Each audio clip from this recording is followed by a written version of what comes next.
Hi guys, welcome back to my channel.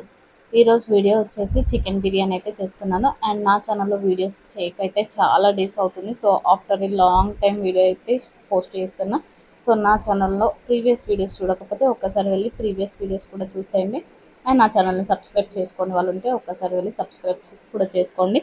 And ఇంకా ఈరోజు వచ్చేసి మా అక్క అండ్ మా తమ్ముడు అయితే సర్ప్రైజ్ ఇచ్చారు ఇంటికి వచ్చి. సో అందుకోసం ఇంకా చికెన్ బిర్యానీ అయితే చేస్తున్నాను. అండ్ ఎప్పుడు చెప్పేటట్టే ఇంటికి ఎవరైనా గెస్ట్లు వస్తే అసలు నా వంట అయితే అట్టర్ ఫ్లాప్ అయితే అవుతుంది. సో ఈరోజు బిర్యానీ ప్రాసెస్ కూడా అదే అయింది. ఇంకా మా తమ్ముడు వీడియో షూట్ చేస్తానని చెప్పి బయటకు పోయిండు. సో అందుకోసం ఫుల్ ఫ్రస్ట్రేటెడ్గా అయితే ఉన్నా. అండ్ ఇంకా అందుకే ఫుల్ అంటే ఫుల్ కోపం మీద అయితే ఉన్నా. ఇంకా తర్వాత మళ్ళీ వచ్చి షూట్ చేసిన తర్వాత అయితే నార్మల్గా అయినా. అండ్ ఇంకా అదే ఫ్రస్ట్రేటెడ్లో ఇక్కడ కొంచెం కర్డ్ ఎక్కువ వేసిన. సో అందుకోసం బిర్యానీ అయితే కొంచెం ఫ్లాప్ అయింది. అండ్ ఇంతకుముందు ఎప్పుడు చేసిన ప్రాసెస్ అయితే సూపర్గా వచ్చింది. అండ్ ఇందులో కూడా కొంచెం కర్డ్ ఎక్కువ అవ్వడం వల్ల బిర్యానీ అంత మంచిగా అయితే అనిపించలేదు. అండ్ ఇంకా ప్రాసెస్లోకి అయితే వెళ్దాం. ఇక్కడైతే చికెన్ వాష్ చేసుకొని ఇంకా మ్యారినేట్ అయితే చేసుకుంటున్నాను నేను. ఇంకా మ్యారినేట్ చేసుకోవడానికి అయితే అందులో అన్ని ఇంగ్రీడియంట్స్ ఏమేమి వేసుకోవాలో ఇప్పుడైతే చెప్తాను, ఒకసారి అయితే వినండి. అండ్ ఇంకా నేను ఇక్కడ ఫ్రైడ్ ఆనియన్స్ అయితే ముందే ఫ్రై చేసి అయితే పెట్టుకున్నాను. సో మనం ఇందులో మ్యారినేట్ చేసుకునే దాంట్లో కూడా ఫ్రైడ్ ఆనియన్స్ అయితే వేసుకుంటాం కదా. సో అందుకోసం ముందే మనకు కావాల్సినన్ని అయితే ఫ్రైడ్ ఆనియన్స్ ఫ్రై చేసుకొని అయితే పెట్టుకోవాలి. అండ్ ఇక్కడ చికెన్ మంచిగా వాష్ చేసుకున్న తర్వాత అందులో కొంచెం పసుపు అండ్ ఇంకా మసాలా స్పైసెస్ అన్నీ యాలకులు, చెక్క, లవంగాలు, బగారా ఆకులు అన్నీ మనకి కావాల్సిన స్పైసెస్ అన్నీ అయితే వేసుకోవాలి. అండ్ ఇంకా పసుపు, అల్లం వెల్లుల్లి పేస్ట్, కారం, కర్డ్ అన్నీ అయితే వేసుకున్న తర్వాత ఇంకా మంచిగా అయితే కలుపుకోవాలి. అండ్ ఇక్కడ కర్డ్ ఎక్కువ అవ్వడం వల్ల అది అంత మంచిగా అనిపిస్తలేదు, కలర్ కూడా రాలేదు. సో కొంచెం వాటర్ వాటర్ అయితే అయ్యింది. సో ఇంతకుముందు కూడా నేను బిర్యానీ అయితే చేసి పెట్టిన నా ఛానల్లో, ఒకసారి చూడని వాళ్ళు ఉంటే వెళ్ళి చూడండి. ఆ ప్రాసెస్ అయితే ఇంకా చాలా బాగా వచ్చింది. అండ్ ఇంకా ఇక్కడ కొత్తిమీర, పుదీనా కూడా ఇందులో అయితే వేసుకోవాలి. చాప్ చేసుకొని అయినా వేసుకోవచ్చు, లేకుంటే ఇంకా నార్మల్గా అయినా వేసుకోవచ్చు. ఇంకా అన్నీ వేసుకున్న తర్వాత మంచిగా మ్యారినేట్ చేసేసి ఇంకా ధనియాల పౌడర్, గరం మసాలా అన్నీ మనకు కావాల్సినవి, మనకు స్పైసీ ఎక్కువ కావాలనుకుంటే ఇంకా మసాలాస్ అయితే ఎక్కువ వేసుకోవాలి. అండ్ ఇంకా కావాల్సినవి అయితే అన్ని ఇందులో వేసుకున్న తర్వాత ఇంకా సైడ్కి అయితే పెట్టేసుకోవాలి. అండ్ ఇక్కడ నేను వచ్చేసి వాయిస్ ఓవర్ అయితే ఇస్తున్నాను. వీడియో షూట్ చేసేటప్పుడు అంతా బ్యాక్గ్రౌండ్ నాయిస్ అయితే ఉంది. సో అందుకోసం వాయిస్ ఓవర్ ఇస్తున్నాను. ఇంకా నేను మ్యారినేట్ చేసేసి పక్కకైతే పెట్టేసుకున్న తర్వాత ఇక్కడ రైస్ అయితే తీసుకుంటున్నాను. అండ్ రైస్ వచ్చేసి నేను త్రీ గ్లాసెస్ అయితే తీసుకున్నాను. సో ఇంకా రైస్ మంచిగా క్లీన్ చేసుకొని వాటర్ వేసుకొని అయితే పెట్టుకోవాలి. అండ్ ఇంకా ఇక్కడ చూపిస్తున్నా చూడండి, కొంచెం షాజీరా, బగారా ఆకులు, చెక్క, యాలకులు అండ్ పచ్చిమిర్చి పొడువుగా కట్ చేసి పెట్టుకున్నవి అందులో కూడా వేసుకోవాలి మ్యారినేట్ చేసుకునే దాంట్లో. అండ్ ఇందులో కూడా వేసుకోవాలి. రైస్ మనం బాయిల్ చేస్తాం కదా బిర్యానీ రైస్. సో ఇక్కడ ఇవన్నీ వేసుకున్న తర్వాత ఇంకా ఆయిల్ కూడా వేసుకోవాలి. ఆయిల్ ఎందుకంటే మనకి మెతుక అనేది అతుక్కోకుండా ఉంటుంది. సో అందుకోసమే ఆయిల్ అయితే వేసుకోవాలి. ఇంకా వేసుకున్న తర్వాత అందులో కూడా నిమ్మకాయ అయితే వేసుకోవాలి, నిమ్మకాయ రసం. అండ్ ఇందులో కూడా కొంచెం నిమ్మకాయ రసం అయితే వేసుకోవాలి. ఇంకా సాల్ట్ కూడా కొంచెం అయితే వేస్తున్నాను. సో అన్నీ మంచిగా వేసిన తర్వాత ఇంకా ఒక 80% 90% అయితే రైస్ మొత్తం కుక్ అవ్వాలి. ఇంకా దాన్ని అయితే మనం పక్కకైతే పెట్టేసాలి కుక్ అయ్యే వరకు. అండ్ బిర్యానీ ప్రాసెస్ అయితే నేర్చుకోవడం వచ్చిన తర్వాత అయితే ఈజీ అనిపిస్తుంది. అండ్ ఫస్ట్ రాని వాళ్ళకైతే ఇది ఏదో పెద్ద హార్డ్ అన్నట్టు అనిపిస్తుంది, కానీ నేర్చుకుంటే బిర్యానీ బెస్ట్ చేసుకోవడం అన్నట్టు అనిపిస్తుంది. కానీ ఇంకా నేనైతే చాలా రేర్గా అయితే చేస్తాను బిర్యానీ. అండ్ రైస్ కుక్ అయిన తర్వాత ఇక్కడ వాటర్ ఉంటాయి కదా, ఈ వాటర్ అయితే కొన్ని ముందే తీసుకోవాలి. నాకు ఇక్కడ చేతి అయితే కాలింది. అండ్ ఈ water incident last time biryani చేసినప్పుడు కూడా వాటర్ అయితే సేమ్ ఈ విధంగా అయితే తీసి పెట్టుకున్నాను. మొత్తం వాటర్ అంతా చల్లిపోయినాయి. నా పరిస్థితి అయితే ఘోరంగా అయిపోయింది అప్పుడు.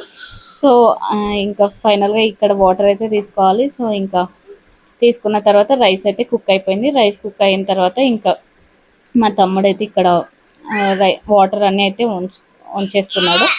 ఇంకా నా వల్ల అయితే అసలు ఇది వాటర్ ఉంచడం అయితే నా వల్ల కాదు. ప్రతిసారి మా హస్బెండ్ అయితే హెల్ప్ చేస్తాడు. అండ్ ఇప్పుడైతే మా తమ్ముడు డ్యూటీ అయితే వచ్చేసింది.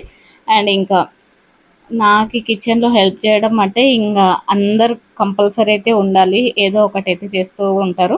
అండ్ మా తమ్ముడు కూడా నాకైతే వంటలలో అయితే ఫుల్ అంటే ఫుల్ హెల్ప్ చేస్తాడు, అందులో అయితే అసలు డౌటే ఉండదు.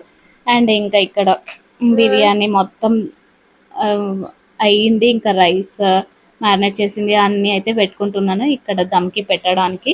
ఇంకా ప్రాసెస్ అయితే చూడండి చెప్తున్నా ఒక్కొక్కటి, ఇప్పుడైతే క్లారిటీగా అయితే వినండి. ఇంకా ఇక్కడ మనము ఆయిల్ అయితే వేసుకోవాలి. ఆయిల్ నాకు కొంచెము అందులో అయితే ఎక్కువ అయినట్టు అనిపించింది, సో అందుకోసం ఇక్కడ ఆయిల్ కొంచెం తక్కువనే వేసుకున్నాను. ఇంకా ఆయిల్ వేసుకున్న తర్వాత మనం మ్యారినేట్ చేసి పెట్టుకున్న చికెన్ అంతా అందులోకి అయితే వేసుకొని ఈవెన్గా అయితే స్ప్రెడ్ చేసుకోవాలి మంచిగా. కానీ నాకైతే చాలా అంటే చాలా ఫీల్ అయిన ఆ రోజే బిర్యానీ మా తమ్ముడు అడిగిన రోజే అసలు అంత టేస్టీగా అయితే రాలేదు, సో అందుకోసం నేను చాలా అంటే చాలా ఫీల్ అయినా. ఓపిక లేకపోయినా కూడా చేసిన, కానీ మంచిగా రాలేదు. ఇంకా మళ్ళీ వాడు బిర్యానీ చేయమని అసలు అడుగుతాడో లేదో కూడా అన్న డౌట్ అయితే నాకు ఉంది. నెక్స్ట్ టైం చేసినప్పుడు అయితే ఇంకా పర్ఫెక్ట్గా అయితే చేయాలి. అండ్ నేను చెప్పిన ప్రాసెస్ మొత్తం ఫాలో అవ్వండి, కాకపోతే కొంచెం కర్డ్ ఎక్కువ అవ్వడం వల్ల అంత మంచిగా అయితే అనిపించలేదు. అండ్ ఇంకా ఇక్కడ ఫ్రై చేసిన ఆనియన్స్ అయితే వేసుకుంటున్నాను. ఫ్రై చేసిన ఆనియన్స్ వేసుకున్న తర్వాత ఇంకా రైస్ చూడండి, అసలు ఈ స్పూన్తోన మనం అప్పడాలు అవి కాలుస్తాం కదా, ఆ జాలి స్పూన్తో అయితే వేస్తే ఈవెన్గా స్ప్రెడ్ అవుతుంది రైస్, చాలా అంటే చాలా ఈజీగా వస్తుంది. సో ఇంకా ఇక్కడ మొత్తం రైస్ అయితే వేసుకుంటున్నాను మొత్తము. అసలు నేను బిర్యానీ చేయడం ఏంది అని నేను షాక్ అవుతుంటాను అసలు ఒక్కొక్కసారి. ఇంకా అయిన తర్వాత ఇంకా ఫ్రైడ్ ఆనియన్స్, కొత్తిమీర, పుదీనా అన్ని చాప్ చేసుకున్నవి అయితే ఇందులో వేసుకోవాలి. కొత్తిమీర పుదీనా చిన్నగా చాప్ చేసుకుంటే టేస్ట్ అయితే సూపర్గా ఉంటుంది. అండ్ ఇంకా ఇట్లా లేయర్స్కి అయితే వేసుకోవాలి ఒక్కొక్క లేయర్గా. ఇంకా ఇక్కడ నేను ఇది వేసిన తర్వాత మళ్ళీ అయితే రైస్ అయితే వేస్తున్నా. కొందరైతే ఇట్లా మిడిల్లో వేసుకోకుండా మొత్తం రైస్ వేసిన తర్వాత డైరెక్ట్ మళ్ళీ పైన ఒక్కటే వేసుకుంటారు, కానీ నాకు ఎందుకో మళ్ళీ ఇట్లా మిడిల్లో వేసుకుంటేనే నచ్చుతుంది, సో అందుకోసం నేను ఇట్లా లేయర్స్ అయితే వేస్తాను. ఇంకా సేమ్ ఇదే ప్రాసెస్ అయితే చేయాలి.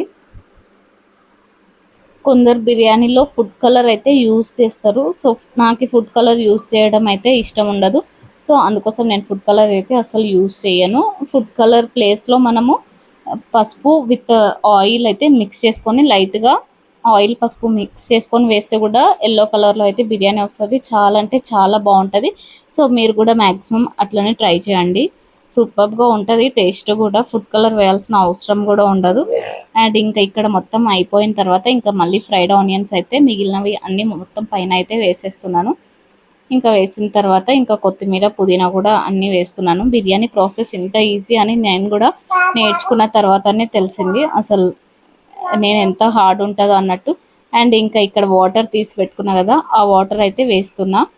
ఆ వాటర్ కూడా ఒకవేళ మనకి రైస్ ఎక్కువ కుక్ అయితే కొన్నే వాటర్ వేసుకోండి, రైస్ కొంచెం ఎక్కువ కుక్ అవ్వకపోతే అది ఇంకా పసుపు ఇక్కడ ఆయిల్లో వేసుకొని కలుపుకున్నా అని చెప్పిన కదా, సో ఆ పసుపు అయితే ఇక్కడ పసుపు ఆయిల్ అయితే వేస్తున్నాను. ఇది వేసుకుంటే కూడా కలర్ అయితే సూపర్గా వస్తుంది. అండ్ మనకి ఫుడ్ కలర్ కూడా ఏం అవసరం అయితే ఉండదు. సో ఫైనల్గా బిర్యానీ ప్రాసెస్ అయితే సింపుల్గా అయితే ఉంటుంది. మీరు కూడా ట్రై చేయని వాళ్ళైతే ఒక్కసారి ట్రై చేయండి, ఫస్ట్ టైం రాకపోయినా ఇంకా తర్వాత అయినా వస్తుంది. అండ్ ఇంకా ఇక్కడ నెయ్యి కూడా వేస్తున్నా, నెయ్యి కూడా కంపల్సరీ అయితే వేసుకోండి, చాలా అంటే చాలా బాగుంటుంది. సో ఫైనల్గా ఈ విధంగా అయితే అన్నీ మిక్స్ చేసుకొని అయితే పెట్టుకోవాలి. అండ్ ఇంకా ఇప్పుడు దమ్కి అయితే పెట్టేసేయాలి. ఇంకా దమ్కి అయితే పెట్టేసిన క్యాప్ అయితే దానిపైన టైట్గా పెట్టేసి అండ్ ఇంకా ఏమంటారు వాటర్ ఒక గిన్నెలో పోసుకొని దానిపైన వెయిట్ అయితే పెట్టాలి. ఇంకా మనకి బిర్యానీ అయితే ప్రాసెస్ అయితే అయిపోతుంది. అండ్ హై ఫ్లేమ్లో ఒక 10 మినిట్స్, లో ఫ్లేమ్లో ఒక 15 మినిట్స్ అయితే పెట్టుకోవాలి. బిర్యానీ అయితే సూపర్ అంటే సూపర్గా అయిపోతుంది. అండ్ ఇంకా దమ్కి పెట్టేసిన. అండ్ ఇంకా ఇక్కడ చూడండి మా పాప అయితే ఇంకా ఫుల్ అంటే ఫుల్ ఆడుకుంటూ ఉంది. ఇంకా ఫైనల్గా బిర్యానీ కూడా కంప్లీట్ అయితే అయిపోయింది. అండ్ ఇంకా నేను ఇక్కడ టేస్ట్ మా తమ్ముడు టేస్ట్ చూసి చెప్పంటే వాడు చెప్తలేడు, సో అందుకోసం నేనే చెప్తున్నా. టేస్ట్ అయితే బాగానే ఉంది, కానీ కొంచెం కర్డ్ ఎక్కువ అవ్వడం వల్ల సాటిస్ఫాక్షన్ అయితే అవ్వలేదు. సో ఇంకా మీరు కూడా ఒకసారి ట్రై చేయకపోతే ట్రై చేయండి. అండ్ ఈ ప్రాసెస్ అయితే easy. Thank you for watching. Bye bye.